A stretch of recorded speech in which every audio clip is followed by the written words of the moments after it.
let's discuss the properties of radicals. So the first property you'll see is the product property, and it says that the nth root of a product AB is equal to the product of the nth roots. So if we take the nth root of AB, that's equal to the nth root of A times the nth root of B. Now the second property is called the quotient property, and it says that the nth root of a quotient A over B is equal to the quotient of the nth roots. So we have the nth root of A over B, and that's equal to the nth root of A over the nth root of B. Now the last thing that I want to talk about is how to get a radical in simplified form. So for instance, you're working through a problem and you come up with an answer, and it's the square root of 4. So if we look at this radical here, now is this radical in simplified form? It isn't, because the factors of the radicand, which is 4 here, so we have this is equal to 2 squared under our radical sign. So these factors here, this factor, the power for that factor, can't be equal to or greater than the index of this radical sign. So essentially the index of this radical sign here is 2. So we have an equality here. So we need to make sure that we simplify this radical even further, and that would give us 2. So the other thing in order to get a radical in simplified form is to make sure that your answer does not have a fraction under the radical sign. For instance, the square root of 1/2. We would need to simplify this further to get our final answer. And then the other term of simplified form for radicals is to make sure that you don't have any radicals in the denominator of a fraction. So for instance, we have, let's say, 5 over square root of 2. This expression here is not in simplified form because we have a radical in the denominator. So let's try a few examples. Okay, for our first problem, we're going to simplify the square root of 8. So using our product property for radicals, our first property, we can rewrite the square root of 8 as the square root of its factors. So we have the square root of 4 times 2 is 8, so square root of 4, and this is the same as if we were to multiply by the square root of 2. So looking here, we know that 4 is a perfect square, so we can take the square root of that easily, and that's 2, so we can rewrite this as 2 times the square root of 2, because this is in its simplest form. We can't reduce that anymore. So our final answer for this first problem is 2 times the square root of 2. So the second problem is the cube root of 54. Now let's rewrite this as the cube root of 27 times the cube root of 2, because we know that 27 times 2 is 54. So these are a couple factors. And we also know that 27 is a perfect cube because we can do 3 times 3 times 3 to get 27. So we can simplify this further and make the cube root of 27 3. And now the cube root of 2 is as simple as we can get there. So we'll just write that in our answer here. So simplifying the cube root of 54 gives us 3 times the cube root of 2. The third problem here says the square root of 18x cubed, so we need to simplify that. So let's see what we get. If we were to expand this expression underneath our radical sign, so we know that 18, two factors for that are 2 and 9. So we can write 9 times 2 under our square root sign.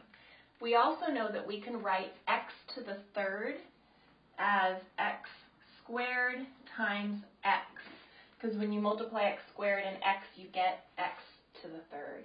So if you're looking here, we can see 2 perfect squares underneath our radical sign. We have 9 is a perfect square, and x squared is also a perfect square. So we can rewrite this expression here as the square root of 9x squared times the square root of 2 and x. And then looking here, so we can simplify 9x squared. When we take the square root of that, we can simplify it to 3 and x, because the square root of 9 is 3 and the square root of x squared is x. And then the rest of our expression here is the square root of 2x. So here is our answer for our third problem. When we simplify the square root of 18, x to the third, we get 3x times the square root of 2x. So our last problem here, we have the cube root of 40, x to the fourth, and y to the seventh. So I'll rewrite this as the cube root, and let's figure out some factors here. So 40 is the same as writing 8 times 5. So we'll write that in here. And then x to the fourth is the same as writing x to the third times x. Now remember, we're dealing with a cube root here, so that's why I'm thinking in perfect cubes. I'm trying to find perfect cubes in my factors. And then y to the seventh is the same as writing y to the sixth times y. It's all in here. And then we can look underneath this radical sign at our radicand, and we can find some perfect cubes. So we have 8 as a perfect cube, we have x to the third as a perfect cube, and we have y to the sixth as a perfect cube, because y squared times y squared times y squared gives us y to the sixth. So let's go ahead and then simplify this. We're going to use our first property for radicals, the product property, and we can put our perfect cubes under the cube root sign and what's left under another cube root sign as we did previously. But I'm just going to kind of do that in my head to streamline this process. And take the cube root of 8, which is 2, the cube root of x to the third, which is x, and the cube root of y to the sixth, which is y squared. And then this is what we have left under our cube root sign. We have 5 here, we have x, and we have y. So 5x, y. Don't need that long. And then here is our final answer. So when we simplify the cube root of 40, x to the fourth, y to the seventh, we get 2x y squared times the cube root of 5xy. Let's move on. We're going to try a couple problems that work with the quotient property. Okay, remember that the quotient property states that you can take the nth root of a quotient and write that as the same as taking the quotient of the nth roots. So for our first problem, we have the square root of 20 over 16. So we can write this, we have the nth root of a quotient, we can write this as saying we are taking the square root of 20 over the square root of 16. So an nth root of a quotient becomes a quotient of the nth roots. So now let's simplify this further. Looking at the denominator here, normally we don't want a square root or any type of radical in our denominator, and 16 is a perfect square, so we can simplify that denominator very easily. We have the square root of 20 over square root of 16 is 4. Okay, so now looking at this, if we look at 20, we want to think about the factors for 20, and we can see that we can rewrite this as if we were saying 4 times 5, and we're taking the square root of 4 times 5. And 4 is a perfect square. So if this is still all over 4, then we can simplify the top here. Square root of 4 is 2, and that's times the square root of 5, because we can't simplify that any further, and that's over 4.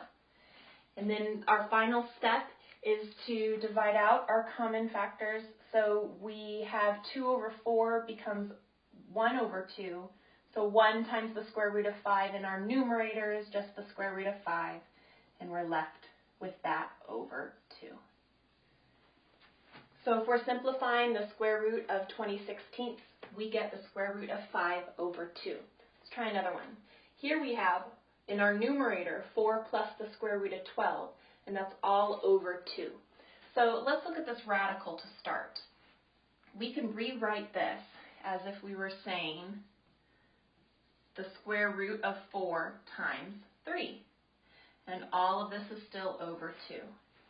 Again, just as we did above, the square root of 4, 4 is a perfect square, so we can take that as being 2. Let's rewrite this, carrying over everything still that we haven't worked with yet. 4 plus square root of 4 is 2, and still underneath our radical is a 3, because that's in its simplest form here. That whole expression is under 2. Now we need to divide out our common factors, so we have 4 divided by 2 is 2, and then 2 divided by 2 is 1, so it's just 1 times the square root of 3, which I'll just write as the square root of 3.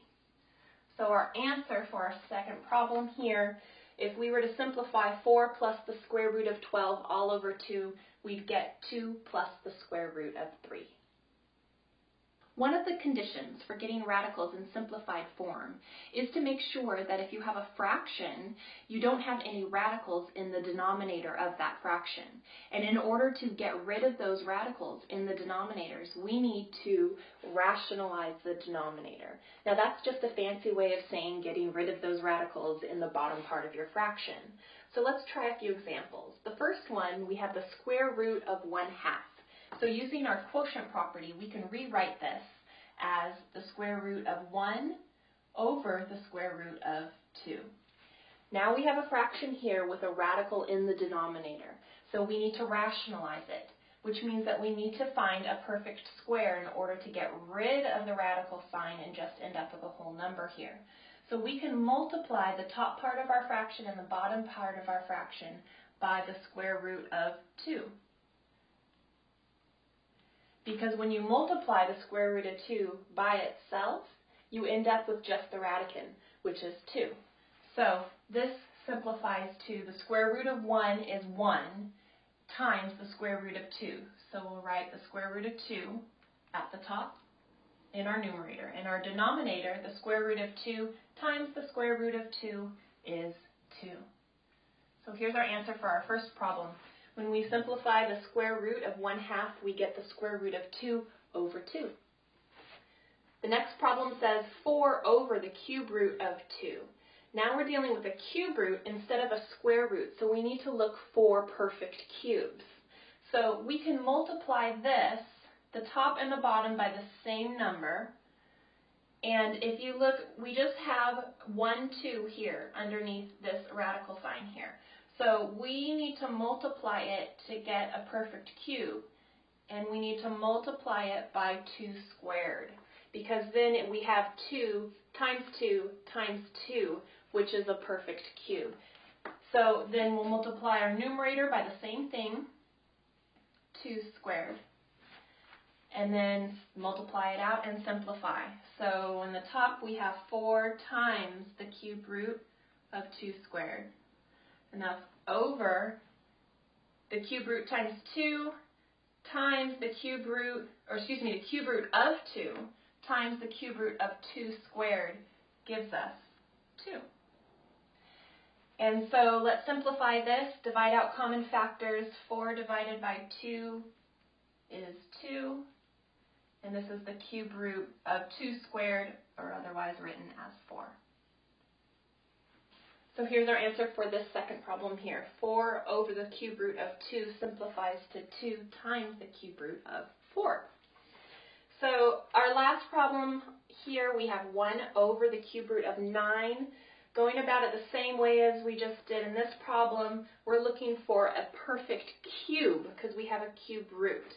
So we could rewrite this as 1 over the cube root of 3 squared, because 3 squared equals 9. So we have 2 factors of 3 here. We need 1 more in order to make it a perfect cube. So let's multiply the top and the bottom by the cube root of 3. That's 1 more 3, 1 more factor to add to this, or to multiply to this, in order to make it a perfect cube underneath that radical sign. So we're multiplying the top by the same thing. And then when we simplify this out, we have 1 times the cube root of 3, which is the cube root of 3. And that's all over the cube root of 3 squared times the cube root of 3 gives us 3. And here's our answer for this last problem. 1 over the cube root of 9 simplifies to the cube root of 3 over 3. So now let's move on, and we're going to work with some operations that use radicals. When adding or subtracting radicals, you're looking for similar radicals. And those are radicals that have the same index and the same radicand. For instance, we have 2 times the cube root of 6, and we're comparing it to negative 7 times the cube root of 6. So if we look at these two radical expressions, we have a 3 for an index on this first one, and we have a 3 for an index on the second one, which means they're the same there. Looking at the number underneath the radical sign, which is called the radicand, we have a 6 and a 6. So these two radical expressions are similar. Looking at the next comparison, 4 times the square root of 5 and 2 times the cube root of 5. Now the radicands are the same. However, the radical expressions have 2 different indices. So we have a 2 here for our square root for the index. And then the index on the second expression here is a 3 for our cube root. So since those are different, these ones are not similar. And lastly, for the 3 times the square root of 2 compared to 8 times the square root of 3, we have an index of 2 on this first radical expression and an index of 2 on the second, which means they are the same there. However, the radicands are different, the square root of 2 versus the square root of 3. And so those two expressions are also not similar. So using this knowledge here, let's work these next two problems. We have 5 times the cube root of 10 minus 4 times the cube root of 10. So we look and we have 2 radical expressions here that have the same index and the same radicand. So we can apply our distributive property and rewrite this as 5 minus 4. So we're pulling out these numbers here, and that's going to be times the cube root of 10, since these are similar radicals. And so you simplify that. 5 minus 4 is 1, so our final answer is the cube root of 10. There. So the second one, at first glance, we don't have similar radicals here. We've got the square root of 20 minus the square root of 80 plus the square root of 45. But let's simplify each radical expression individually and then see if we can combine them. So the square root of 20, we can rewrite that as the square root of 4 times the square root of 5. And that's, then we subtract the square root of 80, which we can rewrite as the square root of 16 times the square root of 5. And then the square root of 45, we can rewrite as the square root of 9 times 5. So then we look at these factors under the radical signs and we find some perfect squares.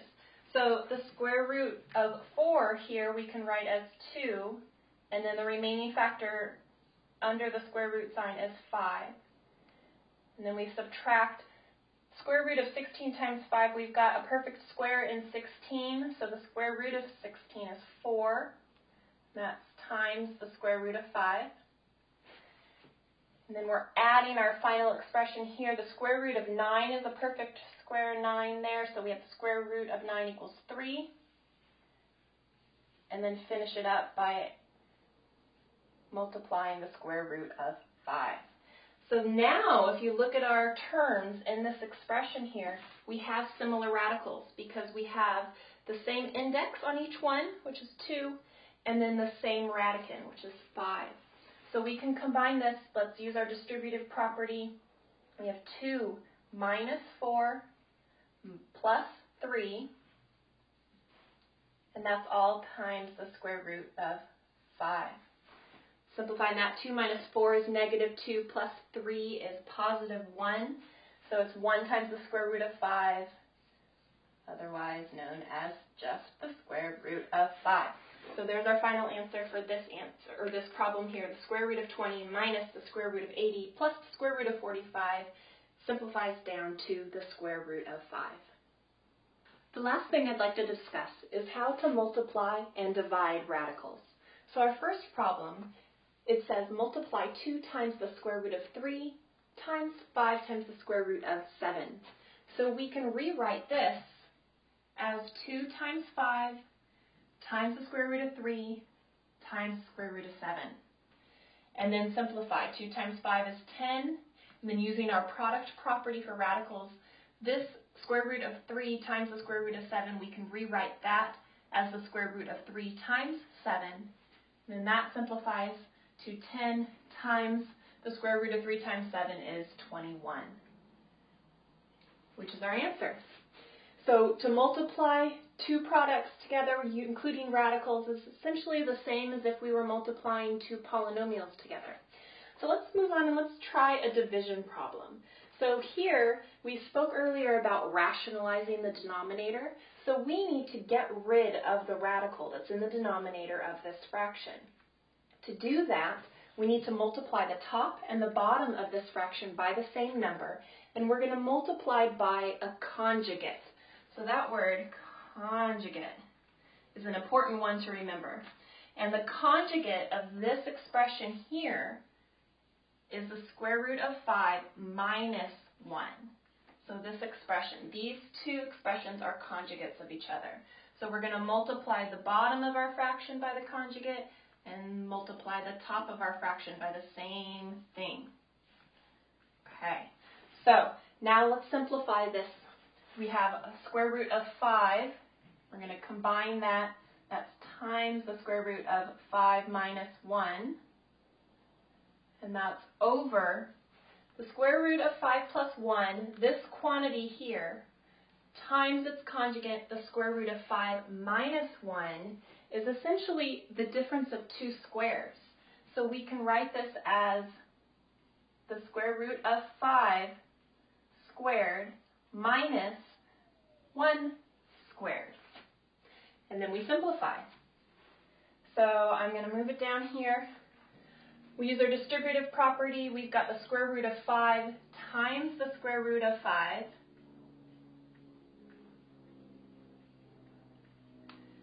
And then the square root of 5 times negative 1.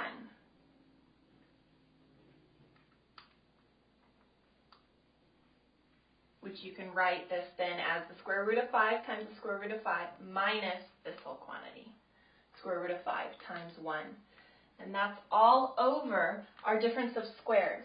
So the square root of 5 squared gives us 5. And then 1 squared is 1. So our denominator is 5 minus 1. So we have rationalized our denominator. We've gotten rid of our radicals. Let's just simplify what we have left to find our answer. So the square root of 5 times the square root of 5 gives the square root of 25, which is just 5. And then we subtract the square root of 5 times 1, which is the square root of 5. And that's all over 5 minus 1, which is 4. So this is our answer. It's okay that we have a radical in the numerator. That's simplified form for radicals. We just didn't want any radicals in our denominator.